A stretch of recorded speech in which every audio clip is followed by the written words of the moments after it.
Welcome back. This is the Osher Lifelong Learning Institute course on maintaining optimum brain health and fitness. I'm Len Matheson. We're presenting 5 useful tools to maintain optimum brain health and fitness in this course. This is the third class in the 5-class series. Today we're presenting Brain-Restorative Sleep to postpone dementia. This young man has certainly had a good night's sleep, and I hope his parents have had some brain-restorative sleep to be able to keep up with him. Now, brain-restorative sleep is a crucial part of our homeostatic balance. Back when we were starting our families and our careers and juggling all of those without falling off of our unicycles, we had reserve capacity that allowed us to, for the most part, maintain homeostatic balance. We weren't sick very often, and we typically rejuvenated over the weekend and were ready to go on Monday. Now that we're older and a little less active, we'd like to just lay back and let homeostatic balance continue to take care of us. The problem is we've got less reserve capacity. Over the last 2 class sessions, we've been talking about how to develop our reserve capacities, both cognitive and physical, by taking on just right challenges. Last week, we talked about how to protect and nurture a healthy hippocampus. Today, we're going to talk about how to develop brain restorative sleep. To postpone dementia. Now, there are a lot of people who think I am much too optimistic about this idea of postponing dementia. I'd like to give you some of my background. I first started my career on February 3, 1970. I've worked most of my career in academic medicine, teaching and doing research in medical rehabilitation in some of the best medical schools in the country. One of my most important lessons is that disease does not determine dysfunction if we have adequate reserve capacity. One of my early teachers was an Army surgeon from the Korean War who shared this with me. Autopsies on 300 American soldiers in their 20s and 30s found substantial heart disease. But the hearts of these young men did not let them down. They were killed by enemy fire. So they had a disease process going on that hadn't produced dysfunction. And that's actually what I found in more than 10,000 of my patients over the past 50 years. For most of these folks, if they were able to separate disease from dysfunction, they got back to full and successful lives. Not everybody can do that. Many people have convinced themselves that once they have a horrible disease, dysfunction quickly follows. And that's a major trap for our concern about Alzheimer dementia. Most people who aren't healthcare professionals don't think twice about the difference between Alzheimer's disease and Alzheimer dementia. On television news, they hear that there's no cure for Alzheimer's disease, and when they reach 70 years old, they start interpreting every little cognitive slip-up as the onset of their Alzheimer's dementia, and that's just not the case. Alzheimer's disease and Alzheimer's dementia are not the same thing. In fact, the relationship over the course of our lives is quite poor. What we now understand is that although there are not yet any cures for Alzheimer's disease, to the degree that we do our best to develop reserve capacity and control the risk factors, we may never notice the dysfunction. People who have more reserve capacity can actually have quite a bit of the disease, but maintain rich and active and fulfilling lives without noticing dysfunction. Let me see if I can illustrate this by returning to take a look at Dr. Betty Beaker, who we met last week in our 2nd class session. This is a graph of Betty from age 40 in terms of her reserve capacity compared with the Alzheimer's disease process. You can see that she's got a little bit of disease at age 40 and that it gradually increases and begins to accelerate after age 65. And you can also see that her reserve capacity outpaces the disease process so that she doesn't become disabled until age 100. And what would happen if Betty developed good brain restorative sleep habits at age 65? That's our topic for today. She's got the same reserve capacity, but look what happens at the rate of the progression of her disease. And so this is how I approach Alzheimer dementia. Of course, that's not a picture of me. I don't wear glasses, but that's how I feel about Alzheimer dementia. I'm going to do whatever I can to postpone its onset. I'm going to pay attention to high-quality, peer-reviewed scientific research to guide my approach to take care of my brain. And brain restorative sleep is a key part of that. Take a look at this brief segment of video. Let me tell you about what we found. So the brain has this large pool of clean, clear fluid called cerebrospinal fluid. We call it the CSF. The CSF fills the space that surrounds the brain, and waste from inside the brain make their way out to the CSF, which gets dumped along with the waste into the blood. So in that way, it sounds a lot like the lymphatic system, doesn't it? But what's interesting is that the fluid and the waste from inside the brain, they don't just percolate their way randomly out to these pools of CSF. Instead, there is a specialized network of plumbing that organizes and facilitates this process. You can see that in these videos. Here, we're again imaging into the brain of living mice. The frame on your left shows what's happening at the brain's surface, and the frame on your right shows what's happening down below the surface of the brain within the tissue itself. We labeled the blood vessels in red, and the CSF that's surrounding the brain will be in green. Now, what was surprising to us was that the fluid on the outside of the brain, it didn't stay on the outside. Instead, the CSF was pumped back into and through the brain along the outsides of the blood vessels. And as it flushed down into the brain along the outsides of these vessels, it was actually helping to clear away, to clean the waste from the spaces between the brain cells. But our most surprising finding was that all of this, everything I just told you about, with all this fluid rushing through the brain, it's only happening in the sleeping brain. Here, the video on the left shows how much of the CSF is moving through the brain of a living mouse while it's awake. It's almost nothing. Yet in the same animal, if we wait just a little while until it's gone to sleep, what we see is that the CSF is rushing through the brain. And we discovered that at the same time, when the brain goes to sleep, the brain cells themselves seem to shrink, opening up spaces in between them, allowing fluid to rush through and allowing waste to be cleared out. Now, I've just talked a lot about waste clearance, but I haven't been very specific about the kinds of waste that the brain needs to be clearing during sleep in order to stay healthy. The waste product that these recent studies focus most on is amyloid beta, which is a protein that's made in the brain all the time. My brain's making amyloid beta right now, and so is yours. But in patients with Alzheimer's disease, amyloid beta builds up and aggregates in the spaces between the brain cells instead of being cleared away like it's supposed to be. And it's this buildup of amyloid beta that's thought to be one of the key steps in the development of that terrible disease. So we measured how fast amyloid beta is cleared from the brain when it's awake versus when it's asleep, and we found that indeed, the clearance of amyloid beta is much more rapid from the sleeping brain. A series of recent clinical studies suggests that among patients who haven't yet developed Alzheimer's disease, worsening sleep quality and sleep duration are associated with a greater amount of amyloid beta building up in the brain. And while it's important to point out that these studies don't prove that lack of sleep or poor sleep cause Alzheimer's disease, they do suggest that the failure of the brain to keep its house clean by clearing away waste like amyloid beta may contribute to the development of conditions like Alzheimer's. As I said in class, Jeff and his collaborators are going to win the Nobel Prize for Physiology or Medicine in the not-too-distant future because this is a huge finding that's opened the door to a wide range of possibilities. In the brain, CSF clears clutter that clumps. The idea is that if CSF clearance can stay ahead of the clumping of amyloid beta into plaques, our neurons will stay healthy. And what's wonderful about this is that we've got some control over how to stimulate this process because more than 90% of the clearance of the sticky amyloid beta protein fragments occurs during our sleep.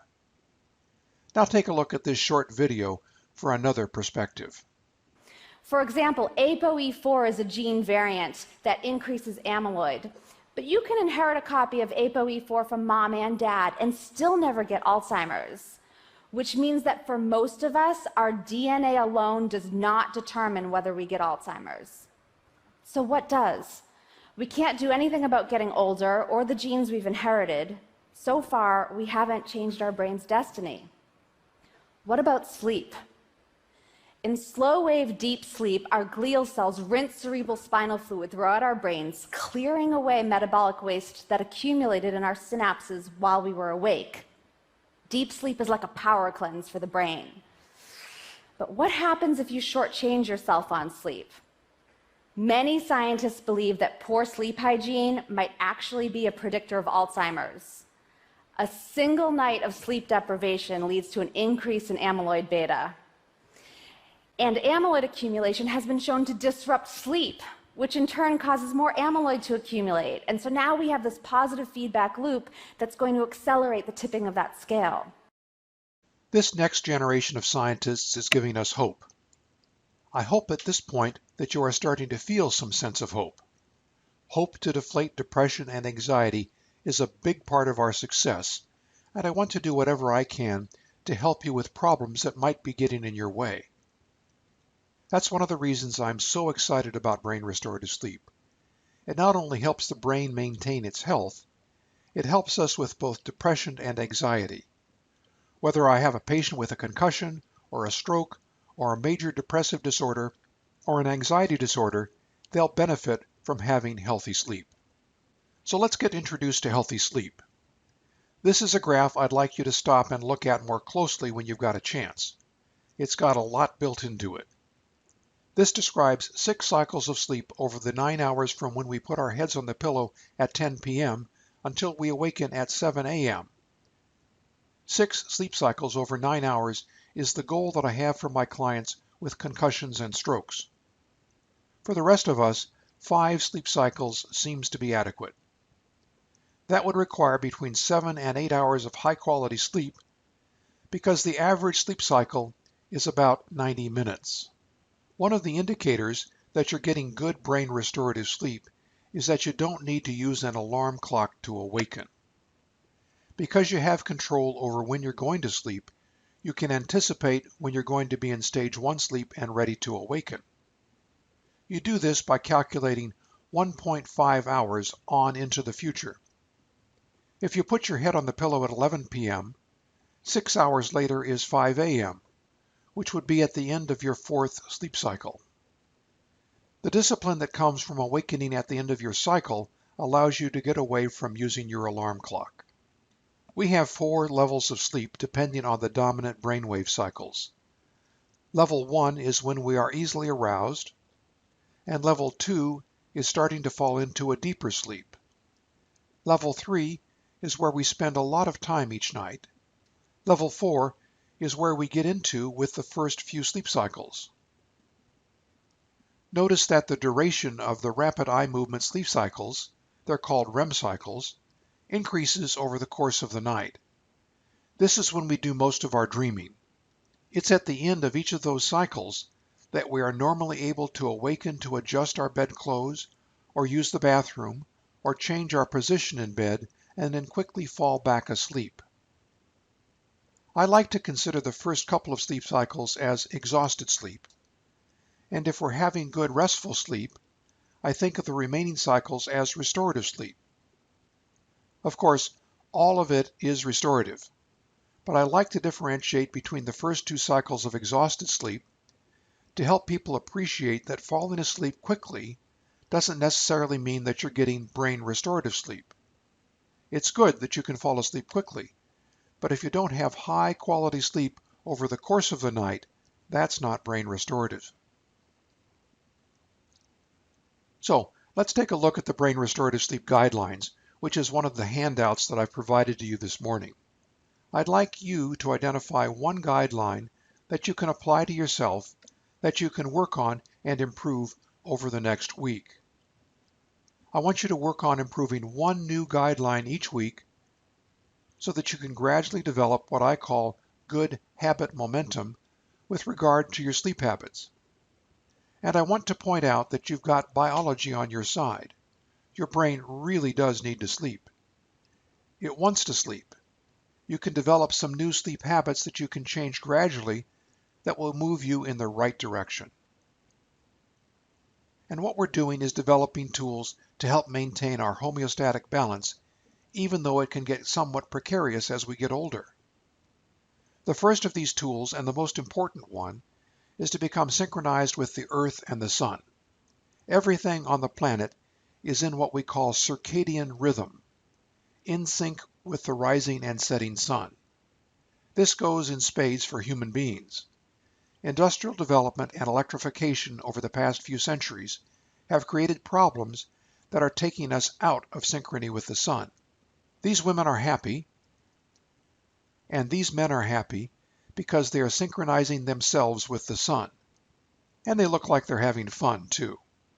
Circadian rhythm sets all of our biological clocks with every sunrise and tries to keep us in sync through every sunset. What if we get out of synchrony? Well, that's a very important issue, especially in January and February in the Northern Hemisphere. In Northern California, where we live, many people have some degree of seasonal affective disorder. Luckily, this is easily treated with a combination of vitamin D and broad-spectrum light. So the first thing that I want you to do is to take a look at how you start your day. I want you to begin your day with as much exposure to the sun as possible. That's going to set your master clock in what's called the suprachiasmatic nucleus and all of the other clocks throughout your brain and body. Everything is going to get synchronized by the sun. Now let's take a look at the sleep diary I want you to start filling out tonight. We don't have time to do anything other than touch on a few of the guidelines in the handouts, but I want to address a few of those that are most important. The first issue to consider is caffeine. Caffeine is a neurochemical that blocks another neurochemical called adenosine. Adenosine is what forces our brain to sleep. The caffeine molecule slips into the adenosine receptors in the brain and blocks the adenosine from having its designed effect. Caffeine has a half-life of between 5 hours and 6 hours in our bodies.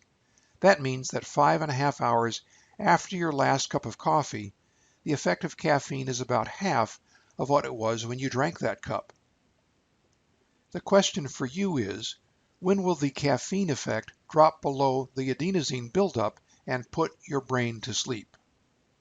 And by the way, research shows that about 25% of all fatal transportation accidents are due to adenosine buildup, because the driver or operator of the vehicle is trying to stay ahead of his sleep without realizing that the adenosine buildup was continuing. I've got some pretty horrible stories about accidents that help me be very intentional about how I manage my adenosine. Caffeine and theobromine and theophylline are also found in tea. These neurochemicals in strong tea are all effective and also stimulants that interfere with sleep. Chocolate too. I love chocolate, but I won't have any after 4 p.m. if I'm planning to hit the pillow at 10 p.m. The same with caffeine and theophylline.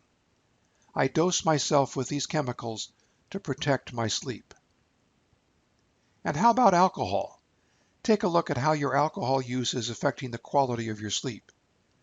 Alcohol is a very effective central nervous system depressant. Many of us, including me, will help ourselves get to sleep by using a nightcap.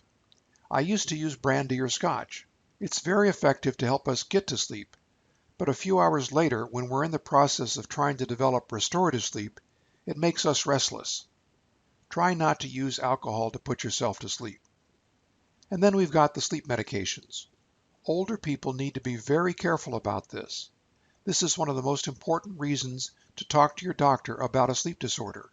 Over-the-counter sleep aids are very effective and inexpensive. The problem is that they diminish our availability of a neurochemical called acetylcholine.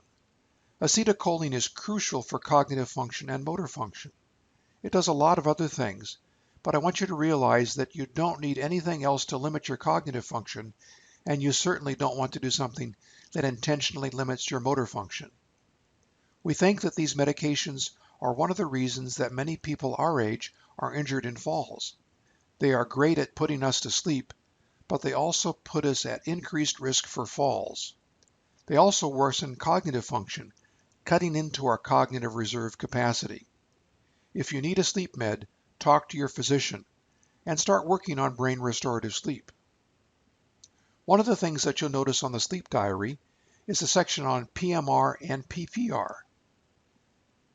That stands for Personal Mantra Relaxation and Personal Prayer Relaxation. Those are strategies that I developed many years ago. They integrate a lot of what people call these days mindful meditation, but they take it a step further. The basic idea is that you identify a word or phrase that recalls a time in your life when you're safe and comfortable and relaxed, and you use that word or phrase in your mind's ear with every slow exhalation during the process of progressive muscle relaxation. That trains your brain and nervous system to have that word or phrase calm you down at any time of the day or night. It's one of the most important tools for me to put myself back to sleep when I awaken in the middle of the night. Take a look at this video and consider using it tonight to help you get to sleep.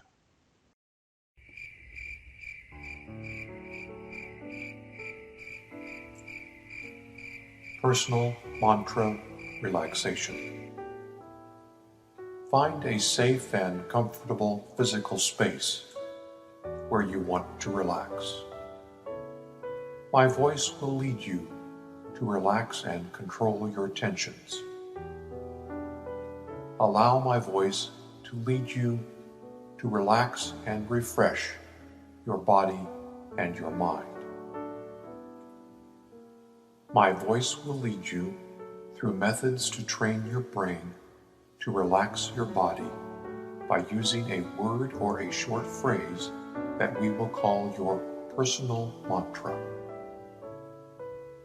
Your personal mantra is a word or a short phrase that we will link to profound relaxation, so that whenever your personal mantra is used, it will cause you to relax.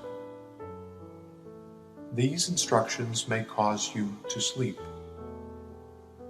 Set your listening device so that if you fall asleep during the instructions, you can continue to have relaxing and refreshing sleep.